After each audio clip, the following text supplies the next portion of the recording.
Welcome everybody. আজ আমি নিয়ে এসেছি একটা বিশেষ গ্রামার।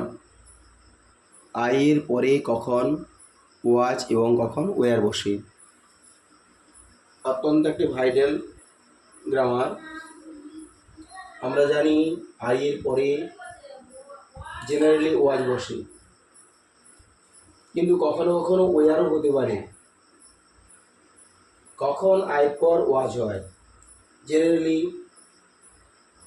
যে সেন্টেন্সগুলোর ক্ষেত্রে আয়ের পর ওয়াজ হয়, I was A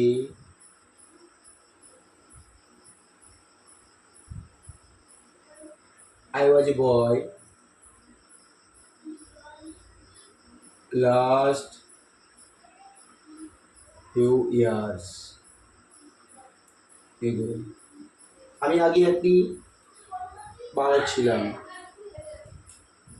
I was riding on a horse. তাহলে দেখা গেল এখানে আয়ের পর জেনারেলি ওয়াজ হচ্ছে। কোনো কোনো ক্ষেত্রে আয়ের পর ওয়াজ না হয়ে ওয়ারও বসতে পারে। তাহলে কোথায় আয়ের পর ওয়ার হবে? যদি দেখা যায় আয়ের পর ওয়ার বসে, তখন সেটা কে বলা হবে? Subjunctive mood. এই মুডের ক্ষেত্রে ইফ I were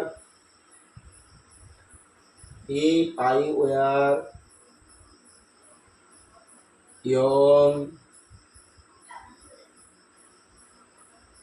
again,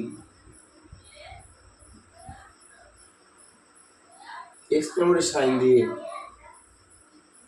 আবার কখনো কখনো এমন হতে পারে if I were a bird, যদি আমি পাখি হতাম। তাহলে দুটো গ্রামারের মধ্যে পার্থক্য এই, আয়ের পর জেনারেলি ওয়াজ বসে যে কোনো সেন্টেন্সের ক্ষেত্রে, কিন্তু যদি সাবজান্টিভ মোড বোঝানো হয় তাহলে সেক্ষেত্রে আয়ের পর ওয়াজ না হয়ে ওয়ার হয়। দুটো করে উদাহরণ দেখানো হলো। তাহলে আমরা সহজেই কোথায় ওয়াজ এবং কোথায় ওয়ার বসবে সেটা আমরা পরিষ্কার করে জানতে পারবো। প্রথম থেকে শেষ পর্যন্ত ভিডিওটি দেখার জন্য অসংখ্য ধন্যবাদ।